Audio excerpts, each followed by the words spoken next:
How you doing, YouTube? Matt with Massive Beer Reviews, back with yet another review. And, yeah, a little bit of double IPA action. A little bit of extra hopped double IPA action with honey. In the form of Mosaic cutting tiles with wildflower honey. Yeah, another double IPA. Another, what I assume is a turbid, kind of hazy double IPA. Kind of been trying to get away from these for a bit, but, you know, I'm a sucker for, you know, Trillium. I haven't done a cutting tiles review yet, and I added a bit of honey in there. Just kind of does it for me, so whatever. Anyway, it's my show. I'll cry if I want to, or bitch, or post, or whatever I want to. Anyway, as far as what it says on this can, it says Mosaic cutting tiles, double IPA with raw wildflower honey, 8% alcohol by volume, and that be that. Brewed Trillium Brewing Company, and yeah. Label-wise, always awesome. One of my favorite labels, especially in the stickered can realm of things. So, yeah, always a big fan of it. So, yeah, let's crack her open, see what she's got.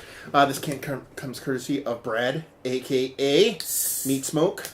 You know him. He has been on quite a few reviews of mine. He actually went up, brought this back from Boston after coming home from a trip from Portland. Portland, actually, Oregon, though. He actually flew from Oregon, well, from where I live. He flew out to Oregon and flew back to Boston and then hung out with some friends and then came back. So it's kind of weird. Because people would be like, oh, from Portland to here, you kind of passed by Boston. I just did that trip. Anyway, 2.5 fingers of super rockiness.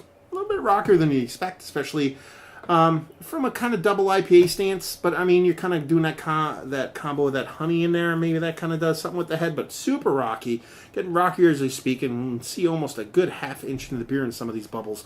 And, yeah, I mean, she's not the haziest, most turbid thing in the history of mankind, or in the history of what Trillium has made. Not even close. You'd actually glean a decent amount of light through the thing. But, yeah, we're going to have to give that can a swirl and pour before I actually finish the review to see if that changes anything. Because it is about 3 weeks old. Close to a month. Shouldn't really matter, though. But, yeah, nice, vibrant, yellow-orange glow. But not as super hazy as you'd expect from a lot of the Trillium beers. So, yeah. Let's see if we can get a nose on her. Ooh. That honey combined with that crazy amount of fruity citrus. Fruity, rindy citrus. Candied, fruity, rindy citrus. With, like, candied weed, too. It's very candied. That honey is kind of giving it this kind of, like, sweet kind of glaze to everything. Nothing's coming off, like, overtly bitter because of that sweetness. Everything is almost a bitter component. The citrus is like a rindy, pithy citrus. The weed is like a weed, kind of smoky weediness. But it's wrapped around this cocoon of sweetness in the nose that it makes everything kind of come off candied. Yeah. Interesting. I like it. Doesn't smell nearly as impactful, as robust as a lot of your, you know, kind of crazy double IPAs you typically get from Trillium. They're bigger ones, especially ones they slap specific hop monikers on. But yeah, super interesting. Smells sweet, smells candied, but at the same time, it seems like there's going to be a bit more bitterness than that it's letting on based off of the nose. I'm going to find out. Cheers.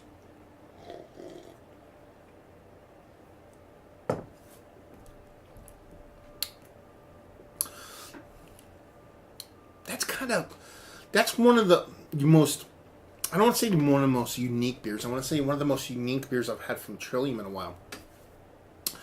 This is really kind of old schooly, beer-wise. It's such an old school East Coast IPA. All of that fruitiness is a lot of citrus, a lot of that bittering citrus. But that combination of the honey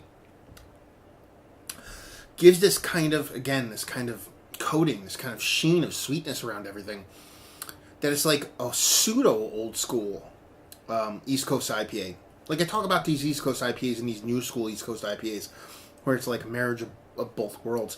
This is pretty much like an old school East Coast IPA, unfiltered, but then with honey to add this kind of bump of sweetness to it, which is really unique. It's not something I've really had from Trillium before. Most of their stuff is usually kind of different beer, same song kind of effect. Not in a negative way whatsoever either. But, yeah, I kind of dig this.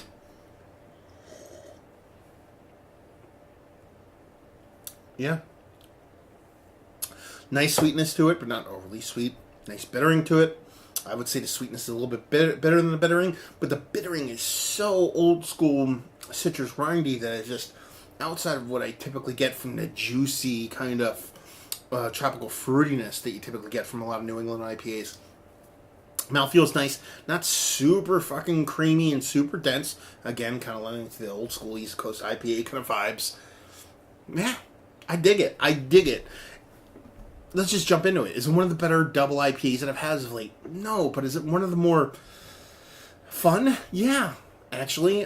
Just from the sense that it's kind of just making me remember a lot of old school beers. Even though I wasn't the biggest IPA fan until hops change and how they're produced change, this has enough of that kind of old school with that dab of honey that just kind of works for me. So I'm kind of like a little bit memory lane-ish right now with this thing. It's kind of fucking tasty. Let's see, value and availability. It's Trillium, so anywhere between $18 to $24 a 4-pack. Typically brewery only, but at this point, you pretty much, they don't run out of beer. So even though you are paying that premium, you usually can pick up anything they come out with as long as you get there within the first couple days of it getting out. And just say, if you like what, well, you like this. If you like old school East Coast IPAs and you wish they were a little bit sweeter than bittering, this is what they're giving you here. That honey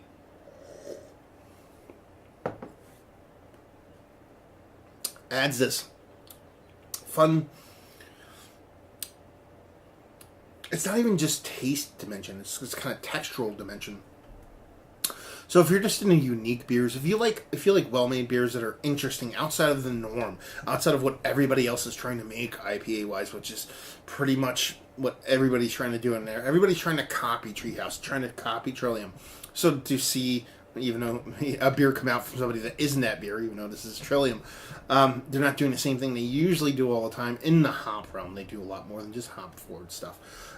It's kind of refreshing. So if you're into good, well-made, interesting beers, if you like the old school East Coast stuff, but you wish it had a little bit of bumped up sweetness, and just a fun beer, it's worth checking out. So there you go, another review in the books. Hopefully you guys enjoyed the review. If you didn't, anywhere in between, please leave a comment in the comment section below. Like, subscribe, all that fun stuff. The fingers go next. Facebook, Twitter, Instagram, Untapped. Massive beers, all 4 of those places. And yeah, another review down. So hopefully you guys enjoyed the review. Hopefully you're enjoying a nice Trillium beer right now. And hopefully see you next time. Cheers.